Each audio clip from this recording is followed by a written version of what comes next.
नमस्कार, India speak daily में आपका स्वागत है और मैं हूं आपके साथ मिंटू झा। तो बात करेंगे कुछ प्रमुख खबरों को लेकर, जिसमें पहली खबर उड़ीसा से है। उड़ीसा के बालासोर में शुक्रवार शाम एक भीषण ट्रेन हादसा हो गया। इस हादसे के कई घंटे बीत जाने के बाद भी अब तक कई लोगों को यह साफ नहीं है कि आखिर 3 ट्रेनें आपस में टकराई कैसे। हादसे में घायल लोगों ने दुर्घटना को लेकर अलग अलग वर्जन भी दिए हैं। ऐसे में यह जानना जरूरी है कि इस ट्रेन दुर्घटना का पूरा घटनाक्रम क्या रहा। दरअसल बेंगलुरु हावड़ा सुपरफास्ट एक्सप्रेस हावड़ा की ओर जा रही थी। इसी दौरान शुक्रवार देर शाम इस ट्रेन के कुछ डिब्बे पटरी से उतर गए और बगल के ट्रैक में पलट गए। वहीं दूसरी तरफ शालीमार चेन्नई सेंट्रल कोरोमंडल एक्सप्रेस दूसरे ट्रैक से चेन्नई की ओर जा रही थी। यह ट्रेन ट्रैक पर पलटे बेंगलुरु हावड़ा सुपरफास्ट एक्सप्रेस के डिब्बों से टकरा गई। इस टकराव के बाद कोरोमंडल एक्सप्रेस के कुछ डिब्बे पटरी से उतर गए और अगले ट्रैक में एक मालगाड़ी के डिब्बों से टकरा गई। बताया जाता है कि यह हादसा बालासोर जिले के बहंगा बाजार स्टेशन पर हुआ, जो कि कोलकाता से दक्षिण में 250 किलोमीटर और भुवनेश्वर से उत्तर में 170 किलोमीटर पर स्थित है। अधिकारियों के मुताबिक बेंगलुरु हावड़ा सुपरफास्ट के डिब्बे शाम करीब 6:55 पर पटरी से उतर गई। वहीं कोरोमंडल एक्सप्रेस के डिब्बे 7 बजे पटरी से उतर गए, यानी यह घटना महज 5 मिनट के अंतराल में हुई। इस भीषण हादसे में करीब 300 लोगों की मौत हो चुकी है, जबकि 1000 लोगों से अधिक घायल हो गए। अभी मरने वालों की संख्या बढ़ने की आशंका जताई जा रही है। यह हादसा कितना भयानक था, इसका अंदाजा इस बात से लगाया जा सकता है कि रेल की पटरी ट्रेन का फर्श फाड़कर बोगी की छत तक घुस गई। रेलवे ट्रेन का बेस बेहद मजबूती से तैयार होता है। यह बेस कुछ इस तरह का होता है जो हजारों यात्रियों का भार झेल सके, लेकिन शुक्रवार रात जब हादसा हुआ तो रेल की पटरियां टूट गई और ट्रेन की बेहद मजबूत फर्श को चीरकर बोगी में घुस गई। इस तस्वीर को देखकर समझा जा सकता है कि हादसा कितना भयानक रहा होगा। ट्रेन में सवार लोगों की क्या स्थिति रही होगी। फिलहाल इस मामले में रेस्क्यू जारी है। आर्मी, एयरफोर्स और एनडीआरएफ के जवान बोगियों में तलाश कर रही है कि कहीं और लोग फंसा तो नहीं है। रात भर से चल रहे बचाव व राहत कार्य में अब तक कई घायलों को कटक, भुवनेश्वर और बालासोर के अस्पतालों में पहुंचाया गया है। इस हादसे में जान गंवाने वाले लोगों के परिजनों को पीएम की ओर से 2 लाख रुपए तो वहीं रेल मंत्रालय की ओर से 10 लाख रुपए दिए जाने की घोषणा की गई है। हालांकि इस घटना के बाद विपक्ष लगातार सरकार पर हमलावर है। आपको बता दें कि पश्चिम बंगाल में सत्तारूढ़ तृणमूल कांग्रेस ने शुक्रवार को पड़ोसी राज्य उड़ीसा में हुए भीषण तिहरे रेल हादसे को लेकर रेल मंत्री अश्विनी वैष्णव के इस्तीफे की मांग की। टीएमसी के राष्ट्रीय महासचिव अभिषेक बनर्जी ने आरोप लगाया है कि केंद्र ऐसे हादसों को रोकने के लिए ट्रेनों में टक्कर रोधी उपकरणों इंस्टॉल किए जाने के बजाय विपक्षी नेताओं की जासूसी करने के लिए सॉफ्टवेयर डेवलप करने पर करोड़ों रुपए खर्च कर रहा है। उन्होंने कहा कि केंद्र की नरेंद्र मोदी सरकार जनता को गुमराह करके राजनीतिक समर्थन हासिल करने के लिए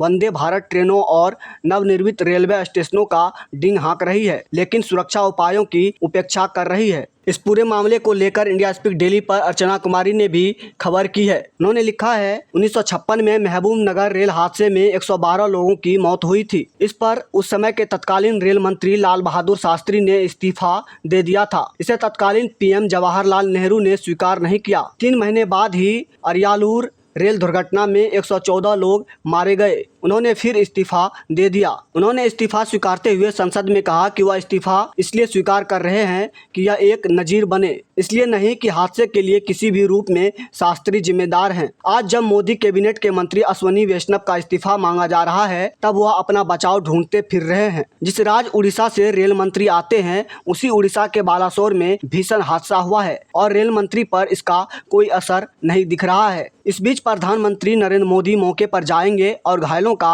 हालचाल लेंगे। उन्होंने मुआवजा राशि का भी ऐलान किया है।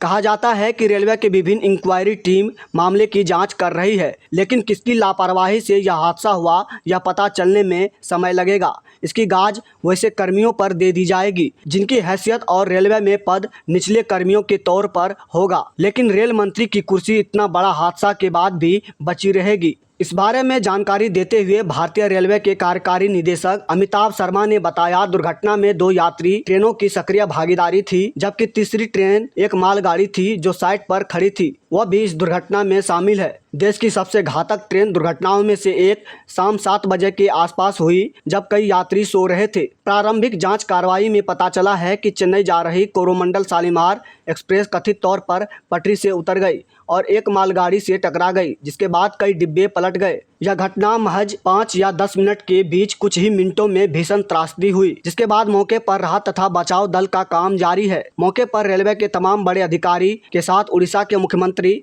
नवीन पटनायक ने दौरा किया। इसके अलावा रेल मंत्री अश्विनी वैष्णव भी घटना स्थल पर पहुंच गए और अब प्रधानमंत्री नरेंद्र मोदी उड़ीसा दौरे पर हैं। वहीं दूसरी खबर मणिपुर से है। दरअसल पिछले कुछ दिनों से मणिपुर में नागा और कुकी उपद्रवियों का हमला लगातार बढ़ रहा है। इससे पहले मणिपुर में हुई हिंसा में मैतेई हिंदू परिवार के घरों में आग लगा दी गई थी और महिलाओं और बच्चों सहित अन्य लोगों पर हमला किया गया। इसमें कुकी विद्रोहियों के शामिल होने की आशंका जताई जा रही थी। अधिकांश कुकी ईसाई मत में कन्वर्ट हो चुके हैं, जिसके बाद मणिपुर में सेना ने मोर्चा संभाला और 5 दिन के लिए इंटरनेट सेवाएं बंद कर दी गई। इस घटना के कुछ दिन बाद गृह मंत्री अमित शाह ने कहा कि वहां पर जाने के बाद कुकी और नागा स्टेक होल्डर से बात करेंगे। हाल ही में क्रिश्चियन कुकियों और नागाओं ने जिस तरह मणिपुर के हिंदू मैतेई का विनाश किया, सरकार जिस तरह उस पर चुप्पी रही, फिर मैतेई के आरक्षण पर हाईकोर्ट के निर्णय पर खुले आम सभी स्टेक होल्डरों कुकी नागाओं से बात करने की बात सरकार ने की, उसके लिए ही क्रिश्चियन देश के लीडर नेताजी की वाहवाही कर रहे हैं। हालांकि घटना के बाद गृह मंत्री अमित शाह मणिपुर दौरे पर गए और उन्होंने कुकी नागा स्टेक होल्डरों से बात की। इस मामले में केंद्रीय गृह मंत्री अमित शाह के मणिपुर दौरे के बाद पश्चिमी इम्फाल जिले के 2 गांवों में हथियारों और बमों से लैस कुकी उग्रवादियों ने हमला किया, जिसमें कम से कम 15 लोग घायल हो गए। इस पूरे मामले में कानूनी कार्रवाई करने के बजाय स्टेक होल्डरों से मिलने के लिए सरकार बेचैन थी। लेकिन इसका परिणाम यह हुआ कि केंद्रीय गृह मंत्री अमित शाह दौरे पर तो गए, लेकिन उसके बाद पश्चिमी इम्फाल जिले के 2 गांवों में हथियारों और बमों से लैस कुकी उग्रवादियों ने फिर से हमला कर दिया, जिसमें कम से कम 15 लोग घायल हो गए। फयंग और कांगचुप चिंगखोंग 2 गांवों में तैनात राज्य पुलिस और मणिपुर राइफल के कर्मियों ने जवाबी कार्रवाई भी की। शुक्रवार की रात 4 घंटे से भी अधिक समय तक दोनों तरफ से गोलीबारी हुई। इस मुठभेड़ में पुलिस ने उग्रवादियों को पास की पहाड़ियों में खदेड़ दिया। इस मुठभेड़ में घायल हुए लोगों को इम्फाल के regional institute of medical sciences और मेडिसिटी ले जाया गया। 2 लोगों की हालत फिलहाल गंभीर बताई जा रही है। पिछले 24 घंटे में नए हिंसा की घटना पोम्बीखौक से सामने आई है। हालांकि इस दौरान किसी के हताहत होने की कोई सूचना नहीं मिली है। मणिपुर पुलिस, असम राइफल्स और सीमा सुरक्षा बल के संयुक्त टीमों ने कॉकचिंग के सुगनु सेराव क्षेत्र से 7 शव बरामद किए। पुलिस ने बताया कि शवों को JNIMS के मॉर्ग में रखा गया है। उन्होंने बताया कि ये सभी पिछले सप्ताह सुगनु में हुए हिंसा के दौरान चली गोलीबारी में मारे गए थे। 1 महीने पहले शुरू हुए इस हिंसा में अब तक 98 लोग मारे गए हैं, वहीं 310 लोग घायल भी हुए हैं। इस हिंसा के दौरान 37,450 लोगों को 272 सुरक्षित कैंपों में रखा गया है।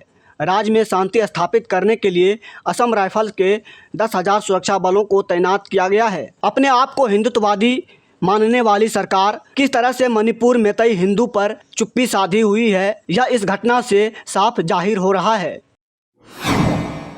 वहीं अगली खबर पंजाब से है। अमृतसर पुलिस कंट्रोल रूम में आधी रात को सचखंड श्री हरमंदिर के पास 4 बम लगाए जाने की सूचना से हड़कंप मच गया है। तुरंत पूरे पंजाब में अलर्ट जारी किया गया। सूचना के तुरंत बाद ही पुलिस के 10 बम निरोधक दस्ते श्री हरमंदिर के आसपास चेकिंग करने पहुंचे। पुलिस फोर्स ने सुबह 4 बजे तक हर कोना जांचा, लेकिन बम कहीं नहीं मिले। पुलिस की cyber team police control room में सूचना देने वाले के मोबाइल नंबर को ट्रेस कर रही है। पुलिस ने सुबह 5 बजे एक निहंग और उसके बच्चों को हिरासत में ले लिया है। बताया जा रहा है कि आरोपियों ने शरारत करते हुए कंट्रोल रूम में यह सूचना दी। हालांकि पुलिस अधिकारी इसकी पुष्टि नहीं कर रही है। पुलिस शनिवार दोपहर तक इसे लेकर प्रेस कॉन्फ्रेंस कर सकती है। जानकारी के मुताबिक पुलिस कंट्रोल रूम पर रात 1:30 बजे एक मोबाइल नंबर से किसी ने सूचना दी कि सचखंड श्री हरमंदिर साहिब के आसपास 4 बम छिपा कर रखे गए हैं। पुलिस में अगर हिम्मत है तो वह धमाकों को रोक ले। इसके बाद फोन काट दिया गया। कंट्रोल रूम की टीम ने मोबाइल पर कई बार फोन किया, लेकिन उसने फ़ोन नहीं उठाया। इसके तुरंत बाद कंट्रोल रूम इंचार्ज ने पुलिस कमिश्नर ननिहाल सिंह को यह जानकारी दी। कुछ ही देर बाद में पुलिस लाइन से 10 बम निरोधक दस्ते श्री हरमंदिर साहब पहुंच गए। इसके साथ ही पूरे पंजाब में रेड अलर्ट जारी कर दिया गया। पुलिस को संदेह है कि यहां बम लगाने वाले पंजाब में छिपे हो सकते हैं। बम निरोधक दस्तों ने पहुंचते ही संवेदनशील इलाकों में बमों को ढूंढना शुरू कर दिया। वहीं दूसरी तरफ साइबर सेल उसकी तलाश कर रही थी, जिसने यह सूचना पुलिस कंट्रोल रूम में दी। पुलिस को सर्च के दौरान ना तो कहीं बम मिला और ना ही पुलिस कंट्रोल रूम में सूचना देने वाला। सुबह 5 बजे पता चला कि कॉल करने का आरोपी श्री हरमंदिर साहब के पास स्थित बांसावाला बाजार का रहने वाला है और उसने चोरी के मोबाइल से पुलिस कंट्रोल रूम में यह जानकारी दी। इसके बाद पुलिस ने सुबह 5 बजे आरोपी के घर से उसे काबू कर लिया। कॉल करने वाला निहंग है, उसके बच्चे भी उसके साथ शामिल है। पुलिस ने सभी को हिरासत में ले लिया है। इसके साथ ही पुलिस ने पकड़े बच्चों के परिजनों को हिरासत में लेकर उनसे पूछताछ शुरू कर दी है। वहीं अगली खबर अयोध्या राम जन्मभूमि से है। इलाहाबाद हाईकोर्ट के पूर्व जज जस्टिस सुधीर अग्रवाल ने चौंकाने वाले खुलासे किए हैं। उन्होंने कहा उन पर अयोध्या के राम जन्मभूमि मामले में फैसला टालने का भारी दबाव था। उन्होंने कहा कि लोग चाहते थे कि मैं फैसले को टाल दूं। कोई यह फैसला नहीं करना चाहता था। मैं नहीं करता तो 200 साल तक टलता रहता। मेरठ कॉलेज में एक कार्यक्रम में शामिल होने आए जस्टिस अग्रवाल ने कहा, फैसला सुनाते समय मुझ पर कोई तनाव नहीं था। हाँ, जब पकड़े गए कुछ लोगों ने बताया कि फैसला सुनाने वाले जजों को मारना है, तब परिवार जरूर तनाव में आ गया था। उन्होंने बताया, दबावों का विवरण मैंने अपनी जीवनी में दिया है। उन्होंने कहा, जब अयोध्या मामले की पीठ में मेरा नाम डालने की बात हुई, चीफ जस्टिस ने पूछा, ब्रदर हम इस पीठ में आपको डालना चाहते हैं, आपको कोई आपत्ति है? मैंने कहा, आप मुझे नियुक्त करें, लेकिन यदि मैं नियुक्त हुआ तो मुकदमे का फैसला करूंगा। जस्टिस अग्रवाल ने कहा, मैं गुजरात, महाराष्ट्र, दक्षिण भारत और पूर्वोत्तर गया। सब जगह श्री राम जन्मभूमि के फैसले के कारण मेरी पहचान है। पहली बार चेन्नई गया तो वहाँ लोगों ने फोटो खींचे, पैर छुए। इससे समझ में आता है कि श्री राम हमारे जीवन में कितने गहरे समाये हैं। अभी के लिए फिलहाल इतना ही। तो इसी तरह की महत्वपूर्ण जानकारी के लिए बने रहिए इंडिया स्पीक डेली के साथ। धन्यवाद।